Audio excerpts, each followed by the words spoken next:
사람은 누구나 자기 자신에게 좋은 것을 주려고 합니다. 되게 많이 좋은 것을 주기 위해서 노력을 열심히 하는데, 우리는 얼마나 내 자신에게 자기한테 좋은 걸 주려고 노력해 봤을까 하면서 한 번쯤은 되돌아볼 수도 있습니다. 혹시 자기 자신을 혹사시키지는 않았는지. 어떤 사람은 공부를 하기 위해서 하루 2시간도 사고 날샘을 해가지고 3일 4일씩 자고 돈을 벌기 위해서 그렇게 사는 사람도 있었습니다. 그런 걸 보면 지나치게 자기 자신을 혹사시키지 않았을까. 그래서 만약에 내 감정이, 신앙이 내 마음대로 컨트롤이 안 돼요. 그래서 내 감정과 내 신앙이 예수를 잘 믿어야지, 내 감정이 그렇지 않아야지 하는데 컨트롤이 되지 않아서 믿음이 역행을 하는 생각이 멈추지 않을 때가 있어요. 안 믿어질 때가 많습니다. 불신이 올 때가 많아. 죄를 짓고 싶은 생각이 너무 많아. 그럴 때 왜 나는 이런 지경까지 이르렀는지라는 생각이 들면 내 신앙은 아주 강한 불신앙적인 감기에 걸려있는 상태라고 생각하면 됩니다. 그래서 내 신앙을 내가 조절도 하고 내 마음대로 믿고 싶어야 되는데 이것이 마음대로 되지를 않아요. 그래서 자기가 감기가 걸리면 내 몸을 내 마음대로 못 움직이고 못 한 것처럼, 뭘 컨트롤 한 것처럼 자기 신앙도 그럴 때가 있다 이 말입니다. 그래서 기침만 계속 난 것처럼 우리의 신앙도 이와 같이 내 신앙이 아팠네, 너무 아파가지고 감기가 걸려 신앙이 컨트롤이 안 돼, 의심이 자꾸 나면서 신앙에 대한 것을, 믿음에 대한 걸 불신앙으로 역행할 때가 많이 있다.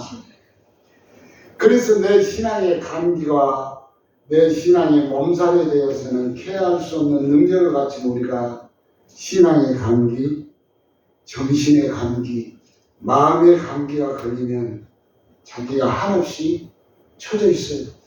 그리고 한없이 낙심합니다. 한없이 부정을 생각하고 있을 때에 그때는 또 정신적인 병이 오는데 무슨 병이 오냐면 우울증까지 살짝 옵니다. 그래서 신앙에 감기가 오면 모든 것이 다 이렇게 낙담되고 또 폐쇄적이고 또 우울증까지 와가지고 정신적인 것이나 신앙적인 것이나 모든 것이 이와 같이 무너지기 시작합니다. 나의 신앙과 정신 건강, 마음의 건강을 지키려면 불신앙의 감기가 왔을 때 우리는 어떤 일을 해야 되느냐. 첫째는 휴식을 줘야 돼요. 휴식. 감기가 왔을 때는 자기 몸에 감기가 왔을 때 휴식을 준 것처럼 우리가 불신앙의 감기, 신앙의 감기가 왔을 때도 휴식을 줘야 돼요. 그러면 휴식이라는 것이 무엇입니까? 신앙의 감기가 왔을 때, 정신적인 감기가 왔을 때, 마음의 감기가 왔을 때 우리 휴식이 무엇입니까? 그럴 때 첫째는 자기가 제일 좋아하는 찬양을 듣습니다. 내가 좋아하는 찬양, 마음에 드는 찬양, 내 마음을 이렇게 침투하는 그런 그 찬양을 듣습니다. 또 때로는 내가 좋아하는 설교를 듣기 시작하면 그럴 때 우리는 쉼을 얻어요. 다른 곳으로는 이 영적인 쉼과 신앙의 쉼이 절대로 오지 않습니다. 어떤 사람은 그러한 쉼을 얻기 위해서 술을 마신다든지 어디를 야외를 간다든지 노래방을 간다든지 세상 사람은 그렇게 하지만 더 역행을 하기 시작합니다. 더 어려움이 더 오기 시작합니다. 더 공주에 빠지기 시작합니다. 더 정신적으로 혼미합니다. 우리는 언제나 자기 자신한테 좋은 걸 주려고 하지만서도 그러려고 할 때 우리는 설교를 듣고 나에게 투자하고 나를 가장 사랑해야 되는 정체성을 찾는 이유가 무엇이냐. 이 세상에 살고 있는 모든 유명한 사람들, 유명한 신앙인들, 유명한 성경에 나오는 사람들은 다 존경을 받고 사는 것이 아닙니다. 모든 사람들에게 다 존경을 받고 다 으뜸이 되고 다 부자고 다 명예롭고 다 모든 것을 갖춘 것이 아니라는 말씀입니다. 이 사람들도 때로는 엄청난 남한테 미움을 많이 받으며 살았습니다. 주님도 남한테 얼마나 세상 사람한테 미움을 많이 받았습니까? 그래서 십자가에 못 박혀 돌아가셨으니까 심지어 우리 주님도 그렇게 하셨다는 말씀입니다. 그래서 우리는 나의 진가를 알아주는 사람에게만 내가 진심을 다하고 최선을 다하면 되지, 나의 진가를 알아주지 아니하는 세상의 모든 사람들한테 다 조차 하는 사람은 망합니다. 자기가 없어요. 자기 정체성이 없습니다. 예수 믿는 사람도 마찬가지예요.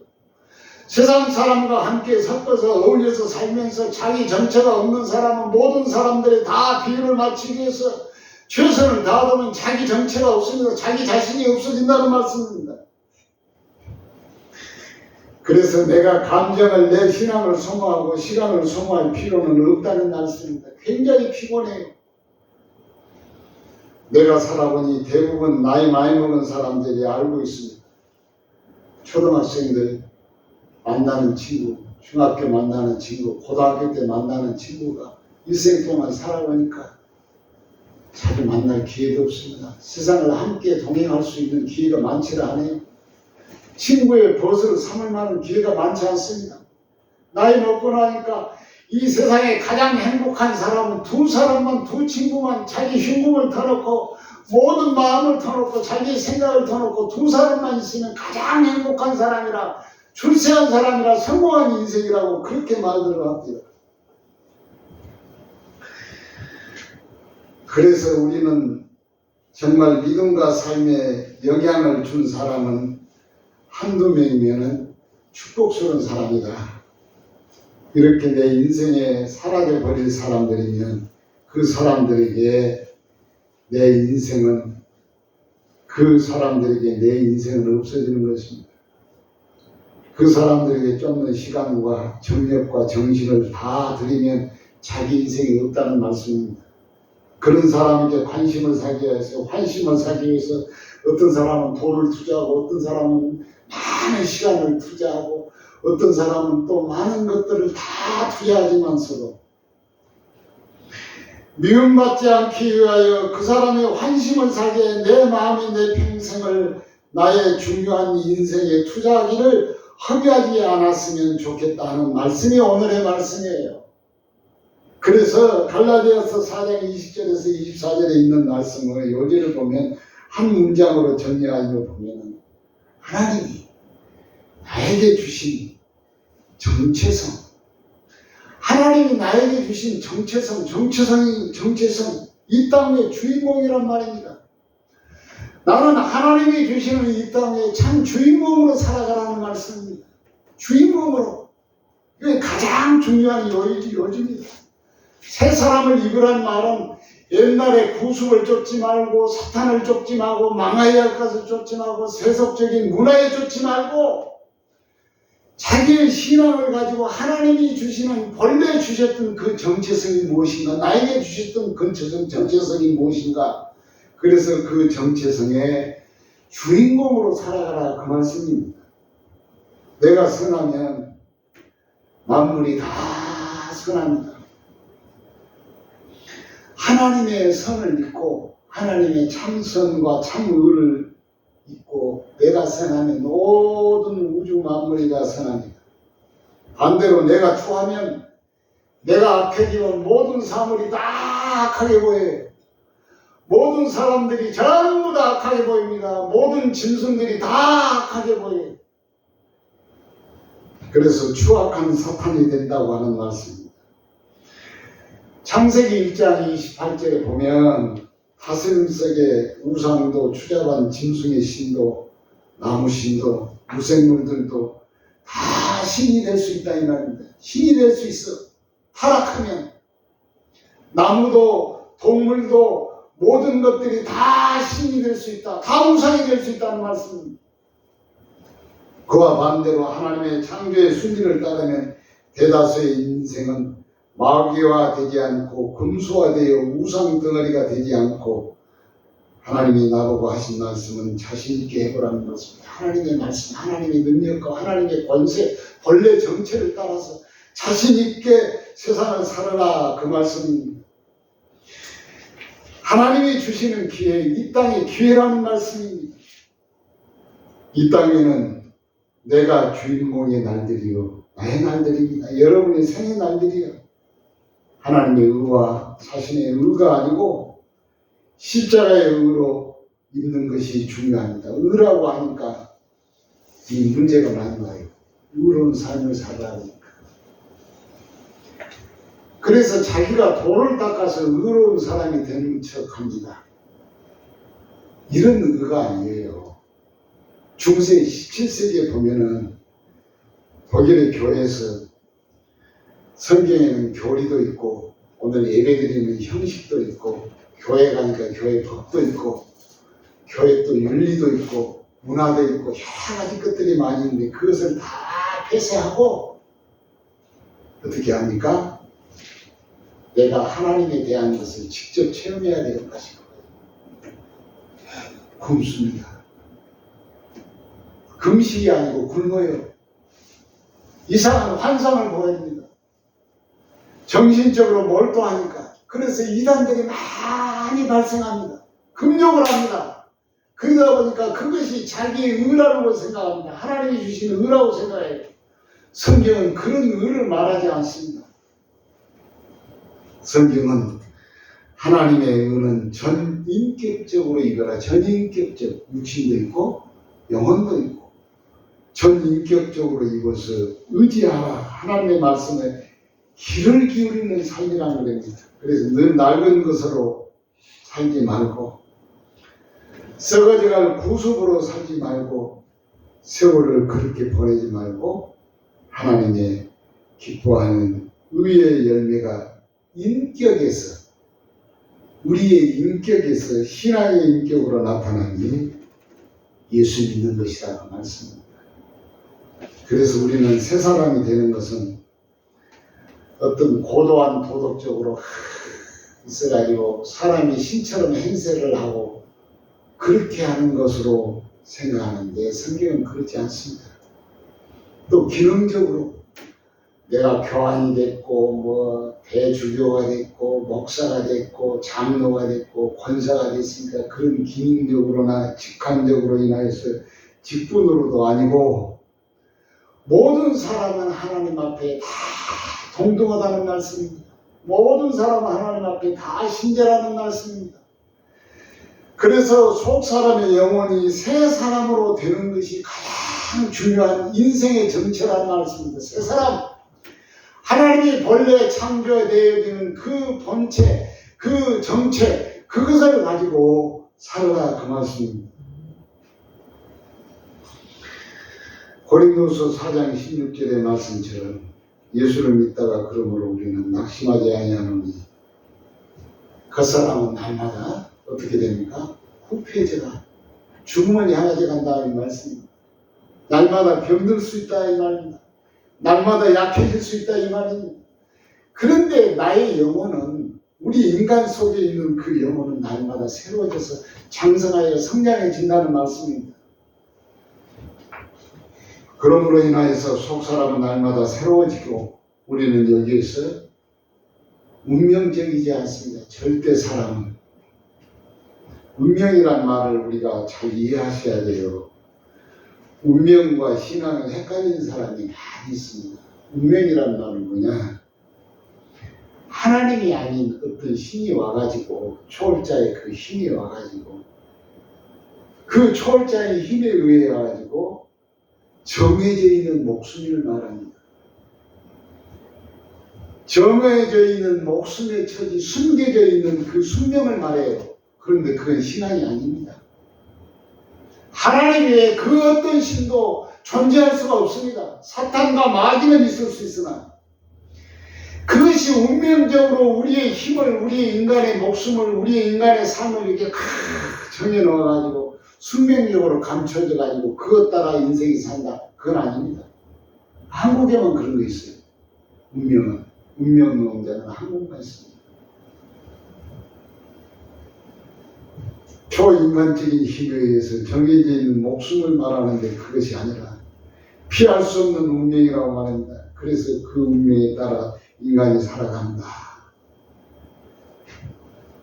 그런 운명이 아니라는 말씀입니다. 우리는 하나님의 정체를 말할 때 정체란 것은 뭐냐? 처음에 하나님이 사람을 창조하셨어. 아담이란 말은 사람이란 말인데 처음에 아담을 창조해서 사람을 창조하셨습니다. 타락하지 아니하고 죄를 짓지 아니하고 죽음이 없고 슬픔이 없는 본래 그 정체, 그 정체성을 잃지 말라는 말씀입니다. 새로운 사람, 새 사람, 그 정체를 잃지 마라. 그것이 나의 본질이요, 여러분의 본질이요, 이 세상의 수많은 온 세상 사람들의 다 본질이라 이 말입니다. 예수를 믿든 안 믿든 그 본질이 뭐냐, 그 정체가 뭐냐, 하나님이 창조하는 창조물의 그것이 정체란 말입니다. 그게 본래 목적이란 말씀입니다. 사람을 본래 그 정체를 깨닫는 새 사람을 입으라. 또는 그런 성질을 가진 독립적인 존재다. 진정한 본질을 잃지 않는 것이 우리 인간의 정체라는 말씀입니다. 타락한 죄악성, 흉내내는 우려움을 배척하고 어줍다는 도덕성. 그래서 그 사람은 법 없이도 사는 사람이야. 죄가 무엇인지도 모릅니다.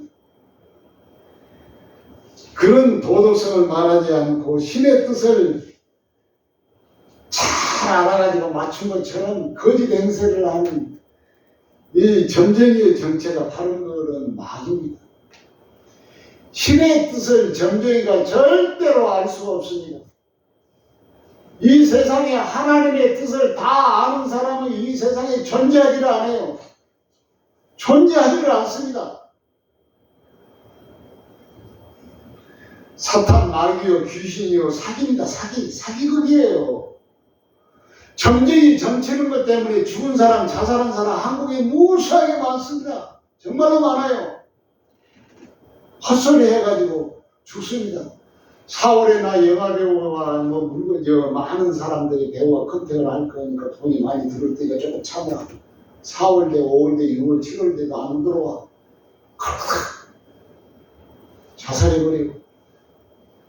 돈은 많이 나갔다 점쟁이한테 줬는데 그런 허무맹랑한 짓거리가 어디가 있습니까? 남의 운명과 숙명은 책임질 수 있을까? 거짓입니다. 이 세상은 정말로 남의 운명과 숙명을 책임질 수가 없는 것이 우리 인간입니다. 본래 하나님의 정체성, 하나님의 창조의 목적대로 본래 돌아가라는 말씀입니다. 그것이 예수 믿는 믿음입니다. 우리는 하루하루 한순간 한순간을 현실을 살면서 오늘 만나게 하는 모든 일 속에서 하나님이 나보고 자신있게 해보라는 말씀입니다. 자신있게. 하나님 의지하고 자신있게 주는 기회요 현실입니다. 내가 내 인생의 주인공입니다. 내가 내 인생의 주인입니다. 하나님이 그렇게 우리를 창조하셨습니다. 우리의 정체성은 나 인생의 주인입니다.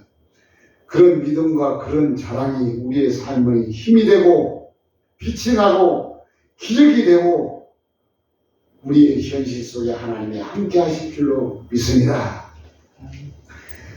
성경에는 그런 사람을 씁니다. 어떤 사람을 쓰냐? 변화된 본래 정체성을 본래 본대로 돌아가 있는 사람. 그 사람을 성경에 씁니다. 성경에는 사람을 쓰신다는 말씀이 230번 정도 나와요. 사람을 쓴다는 말. 그 중에서 어떻게 쓰냐면은 그 사람을 변화를 시켜서 씁니다. 가장 중요한 사람 중에 한 사람이 누구냐? 모세입니다. 모세는 이 바로의 궁전에서 자랐습니다. 그가 자랄 때, 낳을 때도 참 어려움 속에 나왔습니다.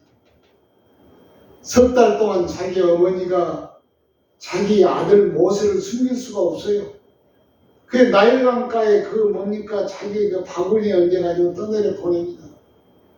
바로의 궁전에 있는 그 딸이 모세를 건져서 바로의 궁전에서 기릅니다. 그럴 때 그 모세가 변화를 받아서 하나님께서 쓰셨다는 말씀입니다. 그 나팔의 바위를 치는 모세를 통해 보는 구약성경 그 17장에 보면 이 전반부에 바로 물이 내려옵니다. 하나님은 자기의 정체성, 본래 하나님의 목적된 창조의 목적대로 돌아가서 그 자기의 정체를 아는 사람을 하나님이 쓰셨다는 말씀입니다. 모세뿐만 아니라 아브라함도 마찬가지입니다. 이삭도 마찬가지, 야곱도 마찬가지, 모세도 마찬가지, 다윗도 마찬가지, 바울도 마찬가지, 여러분도 마찬가지입니다. 본래 하나님이 쓰시는 그 목적대로 정체성을 찾는 사람만이 하나님이 제자리에 갖다 놓고 하나님이 쓰신다는 말씀입니다.